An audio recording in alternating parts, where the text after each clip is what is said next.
ወንድማችን ኤልያስ ያነብልናል። ሉቃስ ምዕራፍ 12 ከቁጥር 22 እስከ 32 በደንብ እንግዲህ እንሰማለን። ለደቀ መዛሙርቱ እንዲህ አለ፣ ስለዚህ እላችኋለሁ ለነፍሳችሁ በምትበሉት ወይም ለሰውነታችሁ በምትለብሱት አትጨነቁ። ነፍስ ከመብል ሰውነትን ከልብስ ይበልጣልና። ቁራዎችን ተመልከቱ፣ አይዘሩ፣ አያጭዱ፣ ዕቃም ቤትም ወይም ጎተራ የላቸው፣ እግዚአብሔር ይመግባቸዋል። እናንተ ከወፎች እንዴት ትበልጣላችሁ? ከእናንተ ተጨንቆ በቁመቱ ላይ አንድ ክንድ መጨመር የሚችል ማን ነው? እንግዲህ ትንሹን ነገር እንኳን የማትችሉ ከሆናችሁ ስለምን በሌላ ትጨነቃላችሁ? አበባዎች እንዴት እንዲያድጉ ተመልከቱ፣ አይደክሙም፣ አይፈትሉም። ነገር ግን እላችኋለሁ ሰለሞን እንኳን በክብሩ ሁሉ ከእነዚህ እንደ አንዲቱ አልለበሰም። እግዚአብሔር ግን ዛሬ ያለውን ነገር ደግሞ ወደ እቶን የሚጣለውን በሜዳ የሚሆነው ሳር እንደዚህ የሚያለብሰው ከሆነ እናንተ እምነት የጎደላችሁ እናንተንማ ይልቁንስ እንዴት! እናንተ የምትበሉትን የምትጠጡትንም አትፈልጉ አታውላሉ።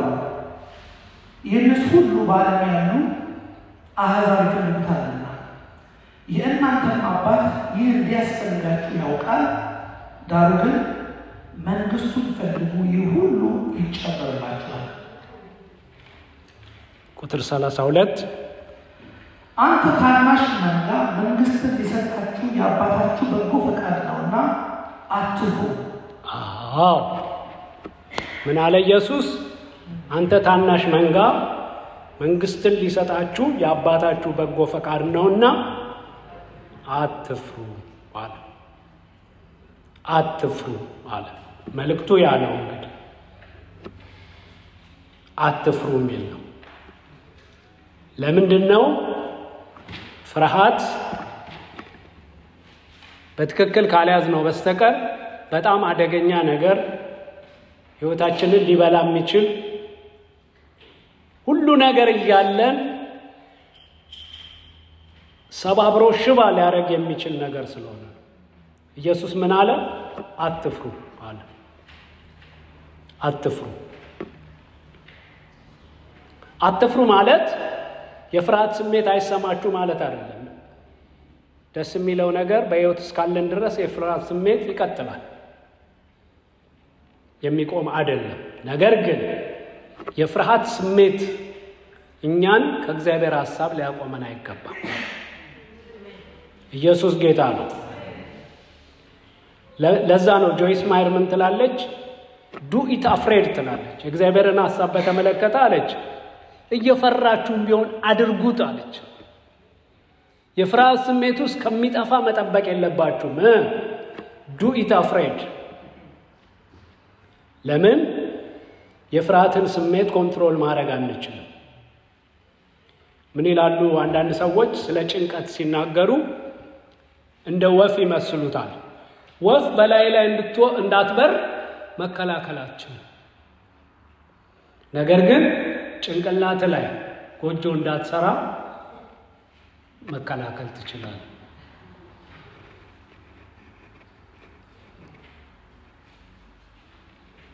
እንደዚሁ ፍርሃት አይሰማኝ ማለት አንችልም። ፍርሃት ስሜት አለ። እግዚአብሔር ይመስገን ፍርሃት የሚሰማችሁ ከሆነ በሕይወት አላችሁ ማለት ነው። በቃ እየተነፈሳችሁ ነው ማለት ነው። እግዚአብሔር ይመስገን በሉ። ፍርሃት ስሜት ሲሰማችሁ በቃ እየተነፈስኩ ኖ ሞር ዴድ አልሞትኩም ማለት ነው። ለምን? የፍርሃት ስሜት እየተሰማኝ ነው። ግን ለፍርሃት ስሜት ግን ፊት ልንሰጠው አይገባም። ያንን ነው ኢየሱስ እያለ ያለው። አንተ ታናሽ መንጋ መንግሥትን ሊሰጣችሁ የአባታችሁ በጎ ፈቃድ ነውና አትፍሩ አለ። የእግዚአብሔር በጎ ፈቃድ ነው አለ። ጉድ ዊል ነው አለ። የእግዚአብሔር ጉድ ዊል ነው አለ። በቃ ጉድ ዊል ነው አለ። ከኛ ከሰራ ነው ከፐርፎርማንሳችን ከአፈጻጸማችን ጋር የተያዘ ሳይሆን የእግዚአብሔር ችሮታ ነው፣ የእግዚአብሔር ጸጋ ነው፣ የእግዚአብሔር ምሕረት ነው። በቃ መንግስትን ሊሰጣችሁ የሱ በጎ ፈቃድ ስጦታ ነው። በቃ የቸርነት ስጦታ ነው አለ። ስለዚህ ተማመን ነው አለ፣ አትፍሩ አለ። ግን ምን አለ? አንተ ታናሽ መንጋ ብሎ ይናገራል። አንተ ታናሽ መንጋ። እንግዲህ ችግሩ የሚመጣው ያ ነው፣ እዛ ጋር ነው። አንተ ታናሽ መንጋ። ትዝ ይላችሁ እንደሆነ ኢየሱስ በምድር ላይ በነበረበት ጊዜ እየሰበከ ሲሄድ የሆነ ታይም ላይ በቃ የኢየሱስ ቸርች እየተመናመነ ሄደ። ሰዎች ትተውት እየሄዱ ኖ ይሄንማ መስማት አንችልም፣ ይሄ ከባድ ንግግር ነው እያሉ የተንጠባጠቡ ቤታቸው ቀሩ።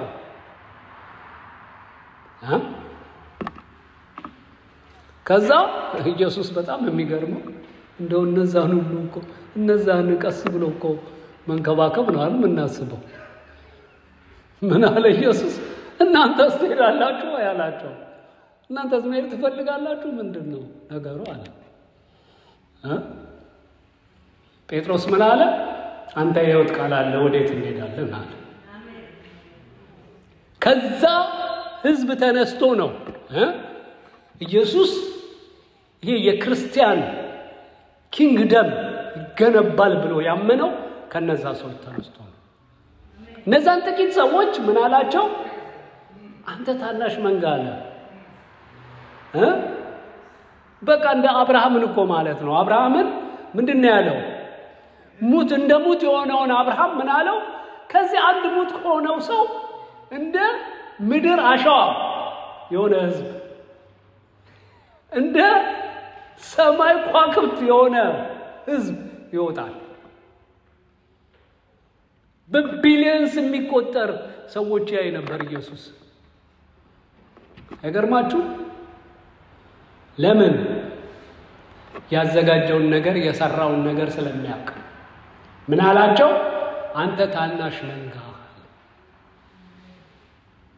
እግዚአብሔር በታናሽ ነገር በመስራት የተካነ ነው። ኢዝ አን ኤክስፐርት።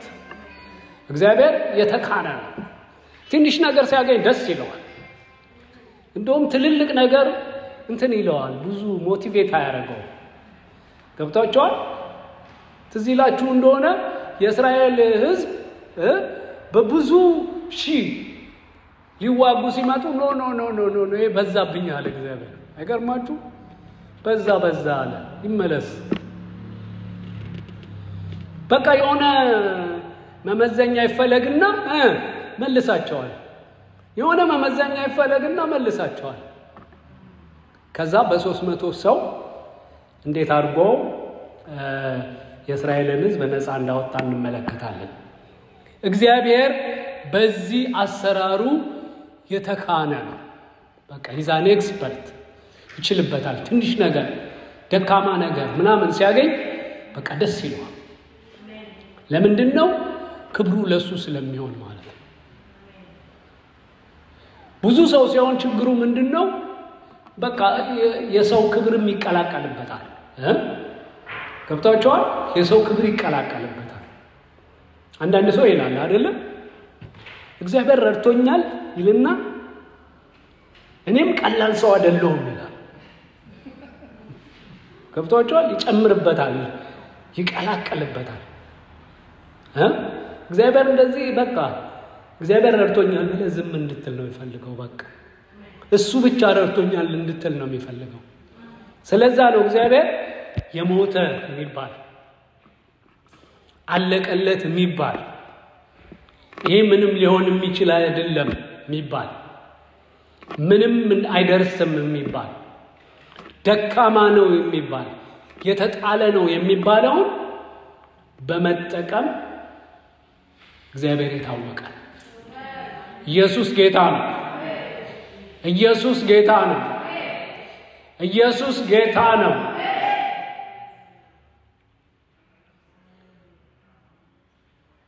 ስለዛ ነው ምን አለ?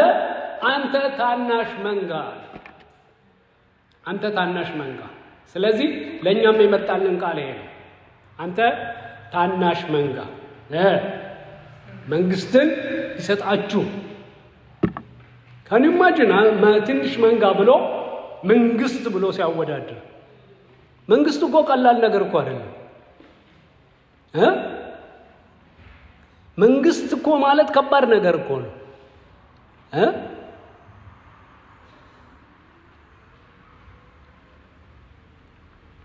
የሆነ ታይም ላይ የሆነ ትምህርት ማር ነበርና ኢንተርናሽናል ሎ የሚባል ኮርስ እየወሰድኩኝ አገሮች እንዴት ነው የሚመሰረቱት የሚለውን እየተማርኩ መጣሁ እና ሳላውቀው አይምሮዬ እየሰፋ በቃ ትልቅ እየሆነ መጣ። ማለት አገሮች እንዴት ነው የሚመሰረቱት፣ አገር ለመባል ምንድነው መመዘኛው ያሉ ያስተምራሉ።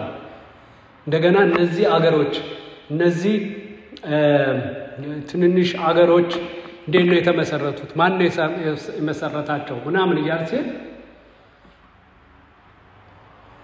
እኔም ተነስቼ አንድ ሀገር ልመስረት እንዲያልኩ ገብቷቸዋል። ለምን አይምሮዬ ሰፋ። ኢየሱስም እኮ እንደዛ እያለ ነው። መንግስት ነው፣ የመንግስት ጉዳይ ነው አለ። አሁን የእናንተ ይሄ ከላይ ያለው ነገር አይመጥናችሁም እያለ እኮ አይመጥናችሁም፣ ክብራችሁ አይፈቅድም እያለ ነው። ክብራችሁ አይፈቅድም። አሁን ይሄ ስለሚበላ ስለሚጠጣ መጨነቅ ክብራችሁ አይፈቅድም እያለ ብዙ ጊዜ ግን ቀላል ይመስለናል አይደለም? ቀላል ይመስለናል። ደግሞ እሱ ነው ከባዱ ካላችሁ መሰረታዊ እምነት ምንድነው ብትሉ እኔ ስለሚበላና ስለሚጠጣ ማለት ስለ መሰረታዊ ነገር ማለት ነው። ስለ ቤት ኪራይ፣ ስለ ፔትሮላችሁ፣ ስለምናችሁ ስለዛ እግዚአብሔርን የሚያምን ሰው ነፃ ያወጣ ሰው ነው። ከዛ በላይ ደረጃ የለም። ስለዛ እግዚአብሔርን የማያምን ሰው ደግሞ የታሰረ ሰው ነው። እግዚአብሔር እንደፈለገ ሊጠቀምበት የማይችል ሰው ነው። ሰይጣንም ዞሮ የት ነው የሚፈትነው ብትሉ እዛው ጋር ኢየሱስን እንኳን ምን አለው ይላል? ለጊዜው ተለየው። ኢየሱስ እኮ መልስ መልሶለታል። ሶስቱንም መልሶች በአጥጋቢ ሁኔታ መለሰለት። ምን አለው? አንተ የእግዚአብሔር ልጅ ከሆንክ ድንጋዩን ዳቦ አድርግ አለ።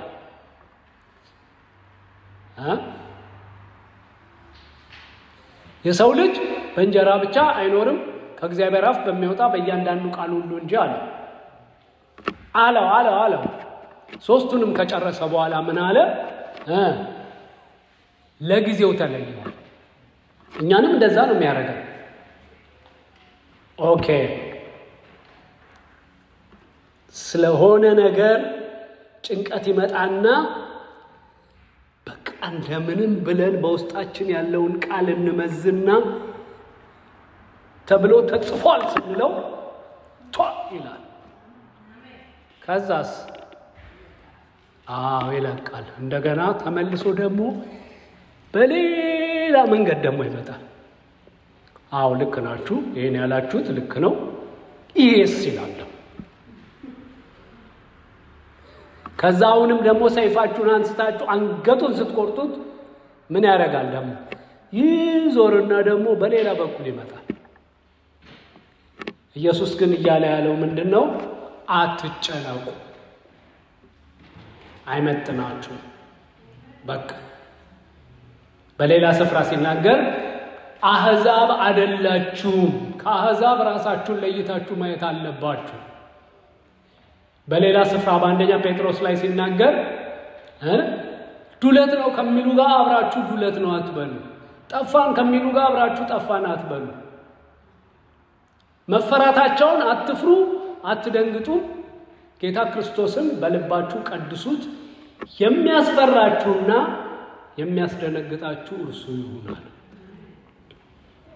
ከአሕዛብ ጋር ተሰልፋችሁ እኩል ትጨነቃላችሁ እንዴ አለ። አይመጥናችሁ፣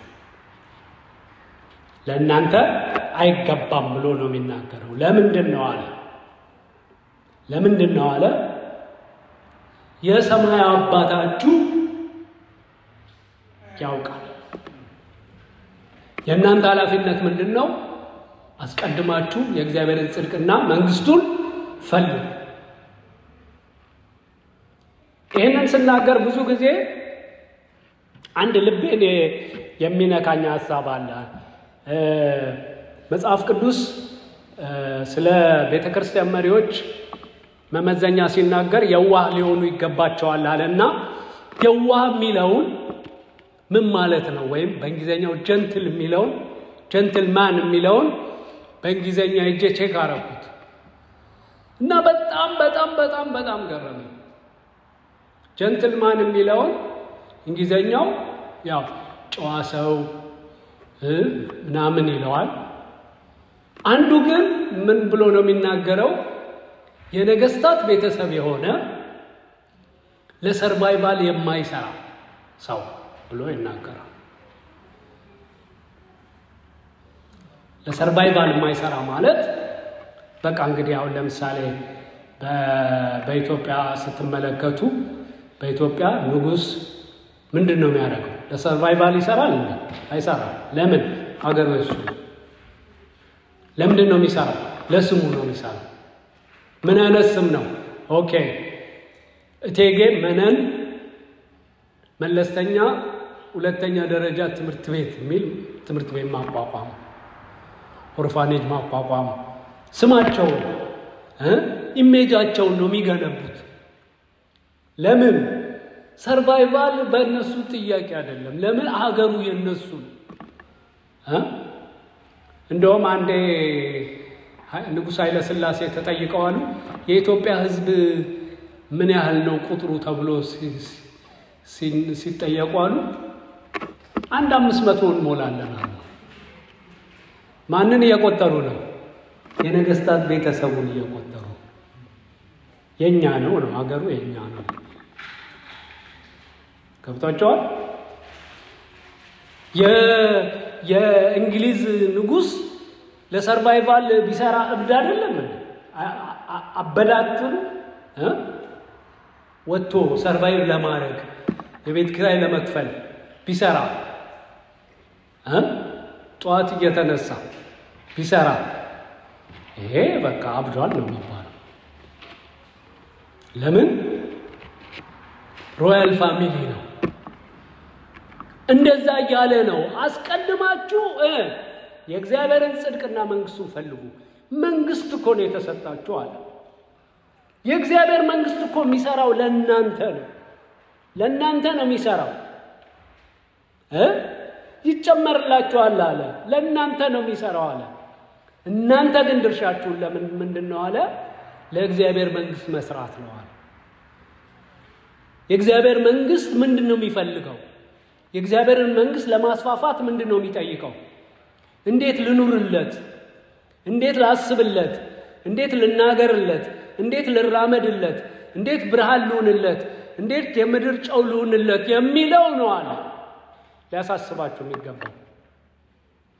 ስለሚበላና ስለሚጠጣ ልትጨነቁ አይገባም ብሎ መጽሐፍ ቅዱስ ይናገራል። እንደገና ላንብብላችሁ።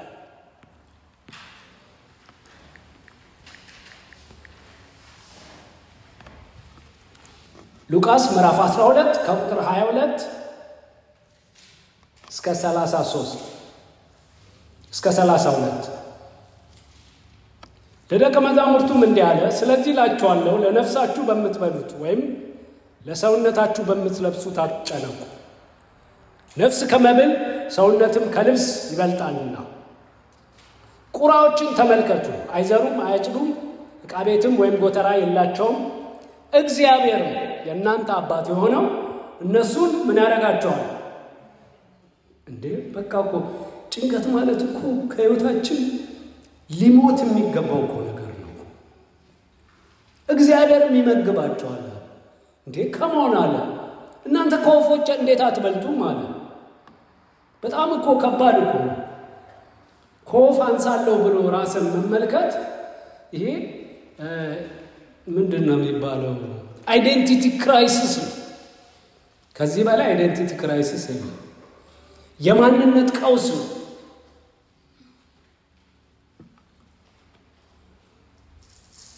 እናንተስ ከወፎች እንዴት ትበልጣላችሁ? 25 ከእናንተ ተጨንቆ በቁመቱ ላይ አንድ ክንድ መጨመር የሚችል ማን ነው? እንግዲህ ትንሹን ነገር እንኳን የማትችሉ ከሆናችሁ ስለምን በሌላ ትጨነቃላችሁ? ይሄ ትንሹ ነው አለ። ስለሌላው ለምን ትጨነቃላችሁ አለ። አትችሉም እያለ ነው። በቃ ኢየሱስ እኮ ነው ያለው። የኢየሱስ ደቀ መዛሙርት ናችሁ። እውነት የኢየሱስ ደቀ መዛሙርት ናችሁ። በእውነት ደቀ መዛሙርቴ ናቸው እንዳለ እውነት የኢየሱስ ደቀ መዛሙርት ናችሁ።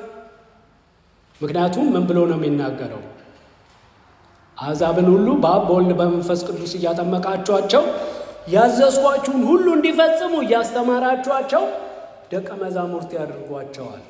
ደቀ መዝሙር የሆነው ይህንን ቃል ሰምተን አምነን በዚህ ቃል ለመኖር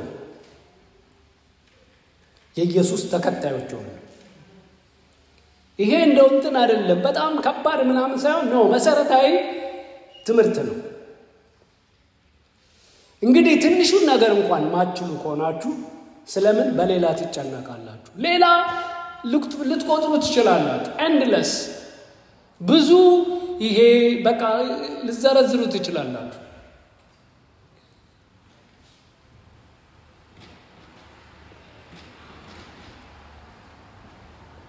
ግን ፊት ልንሰጣው አይገባም ነው ምን አይመጣም አይደለም።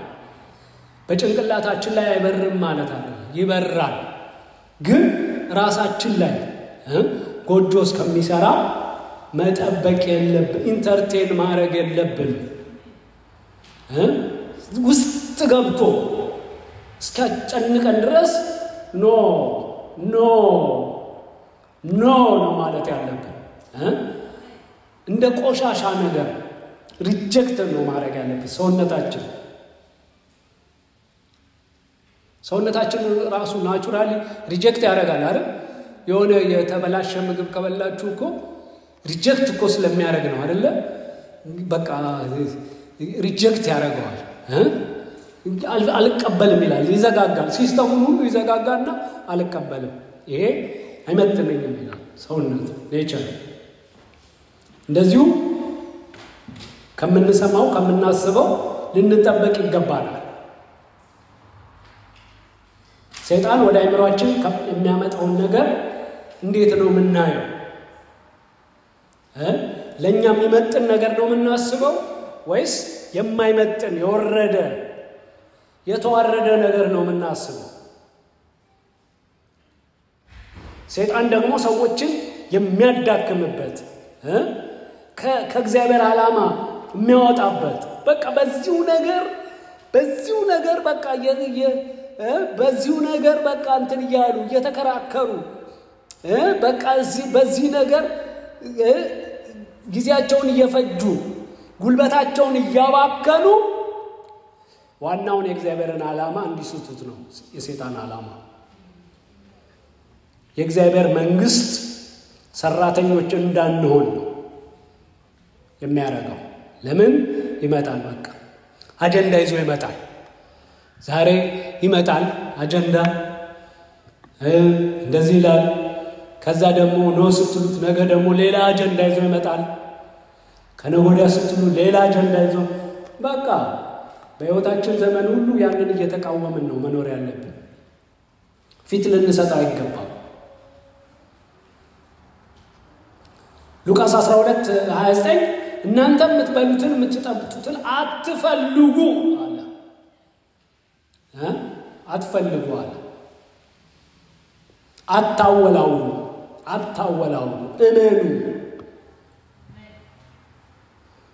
እመኑ። መጽሐፍ ቅዱስ የሚታየውን ባንመለከት አለ። የማይታየውን የእግዚአብሔርን መንግስት የእግዚአብሔርን ሐሳብ ብንመለከት ማለት ነው።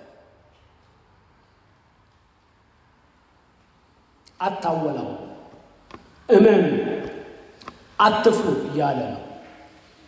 ሉቃስ 12:30 ይህን ሁሉ በዓለም ያሉ አሕዛብ ይፈልጉታል። ይሄ እኮ ብርቅ አይደለም እያለ እኮ በቃ አፒታይታችንን ለመቁረጥ እኮ ማያደርገው ነገር የለም ኢየሱስ እንዲወጣልን በቃ የሆነ ስለ አንድ ነገር ክፋት ነግሯችሁ ሰው ነግሯችሁ እንድትጠሉት የሚያደርግ ሰው አለ አይደል? በቃ ደጋግሞ ይወጣላችኋል። በቃ ይውጣላችሁ እያለ ምን አለ? ይህን ሁሉ በዓለም ያሉ አሕዛብ ይፈልጉታል። እንዴ በቃ እግዚአብሔርን እያገለገልን ነው ብላችሁ አታስቡ እያለ እኮ ነው። በመጨነቃችሁ እግዚአብሔርን እያገለገልን ኖ ከእግዚአብሔር አገልግሎት ጋር የተያያዘ አይደለም። አንዳንዴ አንጨነቅም ስንል የሆነ የሚመጣ ነገር አለ። አይ አንተማ አይምሮን ስተሃል እንጂ ይሄ እንዴት ነው ማያስጨንቅ ይላል። እንደ ጥሩ ነገር ይሄ እንዴት ነው ማያስጨንቅ? የሆነ የተሳሳተ ነገር አለ። ወይም መጽሐፍ ቅዱስ ምን ብሎ ነው የሚናገረው? አይምሮን የሚያልፍ ሰላም ልባችንና ሐሳባችንን ይጠብቃል እንደሚለው አይምሮን የሚያልፍ ሰላም ሲመጣ በቃ የሆነማ የተሳሳተ ነገር አለ ይላል። ግን እዚህ ጋር ምን ብሎ ነው የሚናገረው? ይህን ሁሉ በዓለም ያሉ አሕዛብ ይፈልጉታል። አሕዛብ ይሄ ነው መውጫ መግቢያ ዓላማቸው፣ የሕይወት ዓላማቸው ይሄ ነው። በቃ ሌላ የሕይወት ዓላማ የላቸውም። የእግዚአብሔር መንግስት ዓላማ የላቸውም። የሚያዩት የእግዚአብሔር መንግስት የለም። የእግዚአብሔር መንግስት አሳይመንት የላቸውም። የእግዚአብሔር መንግስት ሥራ የላቸውም። የእግዚአብሔር መንግስት ዓላማ የላቸውም። በእግዚአብሔር መንግስት ውስጥ አይደሉም። መንግስት የላቸውም። የሚያስተዳድራቸው መንግስት የላቸውም። የሚሰሩለት መንግስት የላቸውም። ፕሮሞት የሚያደርጉት መንግስት የላቸውም። የሚሰብኩት መንግስት የላቸውም። የሚወክሉት መንግስት የላቸውም። በቃ የሚበላና የሚጠጣ እየፈለጉ ነው ሕይወታቸውን የሚያባክኑት አለ። ከመሆን እንዴት እንደዛ ትሆናላችሁ አለ። ይህን ሁሉ በዓለም ያሉ አሕዛብ ይፈልጉታል። ብርቅ አይደለም አለ። መንገደኛ ሁሉ ይፈልገዋል። እንዴት ከመንገደኛው አላፊ አግዳሚው እኮ ይፈልገዋል።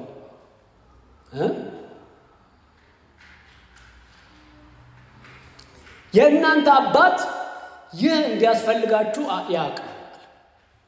በቃ ሰርፕራይዝ አታረጉትም። ይሄ እንደሚያስፈልጋችሁ ወይ ጉድ ያስፈልጋችሁ ነበር አይልም እግዚአብሔር።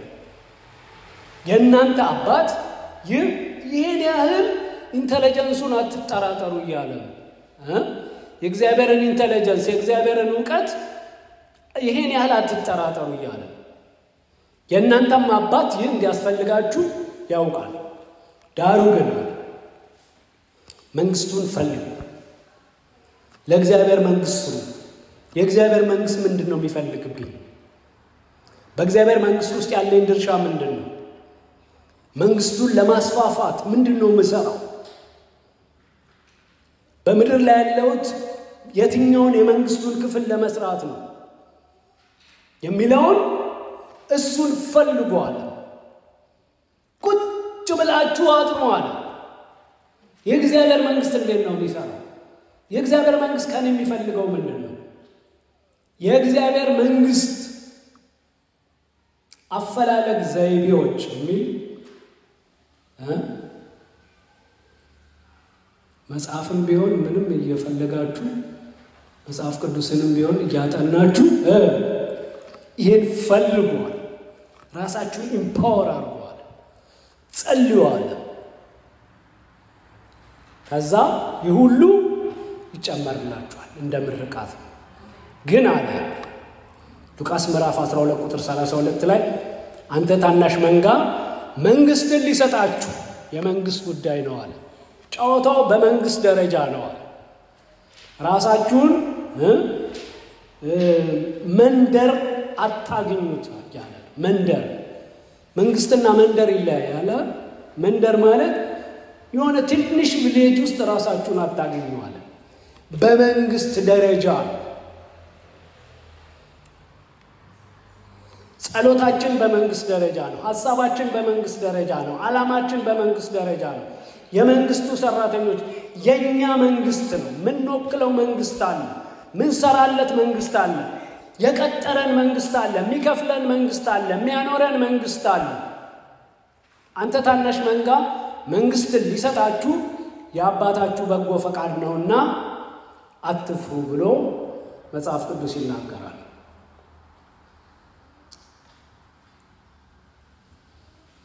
ቁጥር 34 ከዛ ያላችሁን ሽጡ፣ ምጽዋትን ስጡ፣ ሌባ በማይቀርብበት ብልም በማያጠፋበት በሰማያት በማያልቅ መዝገብ የሚሆኑትን የማያረጁትን ኮረጆች ለራሳችሁ አድርጉ ብሎ ብዙ ነገር ይናገራል። ታናሽ መንጋ የሚለውን አንድ ቃል ብቻ ሁለት ቃል ብቻ ላንብብላችሁና እጨርሳለሁ። ታናሽ መንጋ የሚለው ምን ማለት ነው? ታናሽ መንጋ እንዳልኳችሁ እዛ ጋር ነው ፈተናው። ታናሽ መንጋ ስለሆነ ነው። አይን የሚገባ መንጋ አይደለም። የእግዚአብሔር አሰራር እንደዛ አይደለም። አይን በሚገባ ኢየሱስ እኮ የእግዚአብሔር ልጅ አይደለም መሲህ አይደለም ብለው የተሰናከሉበት ምክንያት ለምንድን ነው? በነገስታት ቤት ውስጥ ስላልተወለደ ነው። የት ነው የተወለደው? በግርግም በበረት ውስጥ ነው የተወለደው። ኢየሱስ የመጣው ከታላላቆች ከተሞች መሃል አይደለም። ናዝሬት ከሚባል ከናዝሬት መልካም ነገር ይወጣል ከሚባለው ቦታ ነው የመጣው። ያ ነው ፈተናው። በእምነት የሚያየው ሰው ካልሆነ በስተቀር ያንን ሊያየው አይችልም። ስለዛ ነው መጽሐፍ ቅዱስ በሁለተኛ ቆሮንቶስ ምዕራፍ 10 ቁጥር 3 ላይ እንደዚህ ብሎ ይናገራል። ስለዚህ ታናሽ መንጋ ውጊያ ይናገራል። ሁለተኛ ቆሮንቶስ ምዕራፍ 10 ቁጥር 3 በሰው ልማድ ምንም እንኳን የምንመላለስ ብንሆን እንደ ሰው ልማድ ግን አንዋጋም ማለት ሰው ነን አለ። የሆነ የተለጠፈብን ነገር የለም። እውነት ነው። ማህተም አለብን። የመንፈስ ቅዱስ ማህተም አለብን። ግን ማህተሙ ፊት ለፊት የሚታይ አይደለም። ሰዎች ነን። እንደማንኛውም ሰዎች ነን። እንደማንኛውም በመንግስት የምንቆጠር ሰዎች ነን። ምንወጣ፣ ምንገባ፣ ምንራብ፣ ምንንቀሳቀስ፣ ምንደክም፣ ምናዘን፣ ምንናደድ፣ ምንስቅ ሰዎች ነን። በሰው ልማድ ምንም እንኳን ምንመላለስ ብንሆን አለ እንደ ሰው ልማድ ግን አንዋጋም ማለት ነው። ታናሽ መንጋ የሚለውን ሲናገረው ታናሽ ከቁጥር የማይገባ በሰው ልማድ ምንም እንኳን ምንመላለስ ብንሆን አለ እንደ ሰው ልማድ አንዋጋም። የጦር ዕቃችን ስጋዊ አይደለም። ሰዎች ነን። የጦር ዕቃችን ግን ሰዋዊ አይደለም። ምሽግን ለማፍረስ በመንግስትና በመንግስት መካከል ያለውን ጦርነት ለማሸነፍ ግን አለ የጦር ዕቃችን በቂ ነው፣ ኃያል ነው። መንግስትን የጠላትን መንግስት ለማፍረስ የእግዚአብሔርን መንግስት ደግሞ ለማስፋፋት አለ ከባድ ነው፣ ኃያል ነው። እኛ ግን በማይታወቅ ነገር ውስጥ ነው ያለነው። እኛ ግን ሰዎች ሲያልፉ ዞር ብለው አያዩንም። ለምን? nothing special on us። ገብታችኋል? እንደማንኛውም ሰው የሚያልፉ አይተው የሚያልፉን ነው። ለምን በሰው ልማድ ምንም እንኳን ምንመላለስ ብንሆን አለ ሁሉ ነገራችን በሰው ልማድ የሚኖር ነው። ነገር ግን አሰራራችንና መንግስታችን ውጊያችን ኃይላችን ግን የተለየ ነው ብሎ መጽሐፍ ቅዱስ ይናገራል። በሁለተኛ ቆሮንቶስ ምዕራፍ 6 ከቁጥር 9 እስከ 10 ደግሞ እንደዚህ ይላል። አንተ ታናሽ መንጋ የሚለውን ሲገልጠው ታናሽ መንጋንን እንደዚህ ብሎ ይናገራል ሐዋርያ ጳውሎስ ሁለተኛ ቆሮንቶስ ምዕራፍ 6 ከቁጥር 9 እስከ 10 ያልታወቁ ስንባል የታወቅን ነው። በቃ ያልታወቁ ስማችንን ጉግል ላይ ሰርች ቢደረግ ዜሮ ሊወጣ ይችላል። ዜሮ ፋውንድ ሊሆን ይችላል። እንደዚህ አይነት ሰው በኢንተርኔት ላይ ወይም አንድ የታወቀ ዘፋኝ ግን እንትን ብትሉ 200,000 ሪዛልት አግኝቻለሁ ይላል ኢንተርኔት። የኛን ግን ዜሮ ሊል ይችላል። ያልታወቁ ስንባል የታወቀን በእግዚአብሔር ዘንድ የታወቀን የእግዚአብሔር አገልጋዮች ነን። ኢየሱስ ጌታ ነው። እስቲ በሉት ያልታወቁ ስንባል የታወቅን ነን። የታወቅኩ ነኝ። ልዩነት የሚያመጣው በማን የታወቅ ነው የሚለው ነው እንጂ የታወቅን ነን። የምንሞት ስንመስል እነሆ ሕያዋን ነን አለ። የተቀጣን ስንሆን አንገደልም አለ። ሐዘንተኞች ስንሆን ዘወትር ደስ ይለናል አለ። what a paradox! በጣም የሚጋጭ ይመስላል። ድሆች ስንሆን አለ ብዙዎችን ባለጠጋ እናደርጋለን። እንደዛ ነው ራሳችንን የምናየው። ባለጠጋ ብቻ አይደለም ሰዎችን ባለጠጋ የምናደርግ የባለጠግነት ራሱ ሪሶርስ ነን። ሰዎችን ባለጠጋ እናደርጋለን። ድሃ ለመሆን ብቻ አይደለም ሰዎችን ባለጠጋ የምናደርግ ኢምፓወር የምናደርግ ሕይወታቸውን የምናበለጽግ ከእግዚአብሔር ጋር የምናገናኝ የእግዚአብሔርን በረከት በሰዎች ሕይወት ላይ የምንለቅ ሰዎች ነን አለ። ይሄ መጨረሻው ደግሞ ይገርማል። አንዳች የሌለን ስንሆን እስቲ አንብቡት ማለት እስቲ እንደገና አንዳች የሌለን ስንሆን ሁሉ የኛ ነው። አገኛችሁት ወይስ እዚህ ብቻ ነው ማለት?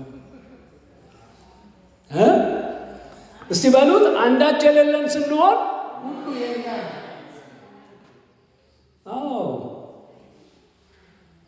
አንዳች የሌለን ስንሆን አለ ሁሉ የኛ ነው። ኢየሱስ ጌታ ነው። ኢየሱስ ጌታ ነው።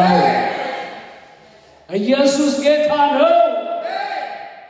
ተነስተን እንጸልያለን በእግዚአብሔር ፊት።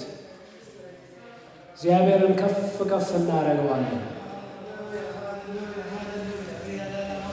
ለዚህ በረከት ብቁ ያደረገን እግዚአብሔር ነው። ለዚህ በረከት የጠራን እግዚአብሔር ነው። ሁሉ የኛ ነው አለ። ሁሉ የኛ ነው አለ። ሁሉ የኛ ነው አለ። መንግስትን ሊሰጣችሁ የአባታችሁ በጎ ፈቃድ ነውና ምን በሉ አለ? አትፍሩ። አልፈራም በሉ እስቲ። አልፈራም በሉ እስቲ። አልፈራም በሉ እስቲ። እግዚአብሔር እናመሰግነዋለን ስለመጣልን ቃል። ቴንኪው በሉት እግዚአብሔርን።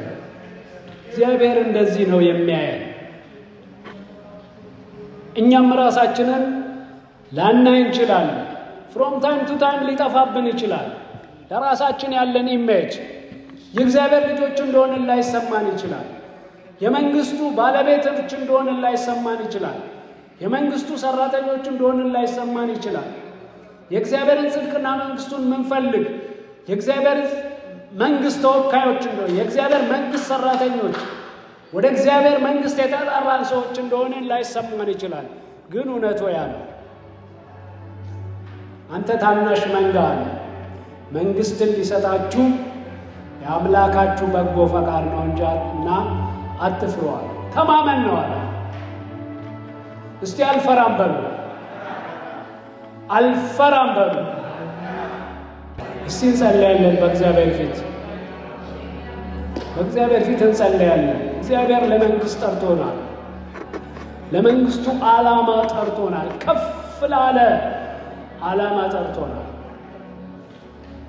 ከፍ ላለ ዓላማ ተጠርተናል። እንደ ሰው ልማድ ብንመላለስ ነገሩ ሌላ ነው። ነገሩ ወደዚህ ነው። እንደ ሰው ልማድ ብንመላለስ ኖ ሰው ላይ የሚያቆም አይደለም። ለመንግስት የተጠራን ሰዎች ነን። ለእግዚአብሔር መንግስት የተጠራን ሰዎች ነን። የእግዚአብሔር መንግስት የተሰጠን ሰዎች ነን።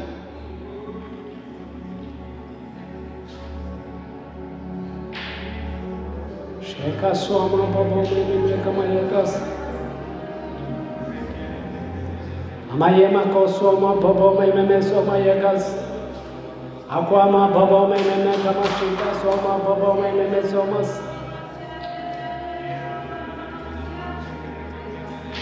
ስለዚህ ነገር ላመሰግን እፈልጋለሁ የሚል ሰው መጥቶ እንዲጸልይ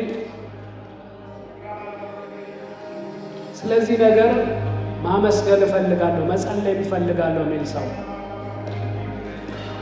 ልናመሰግነው ይገባል። እግዚአብሔርን ከፍ ልናደርገው ይገባል። መንግስትን ሊሰጣችሁ የአባታችሁ በጎ ፈቃድ ነው አለ።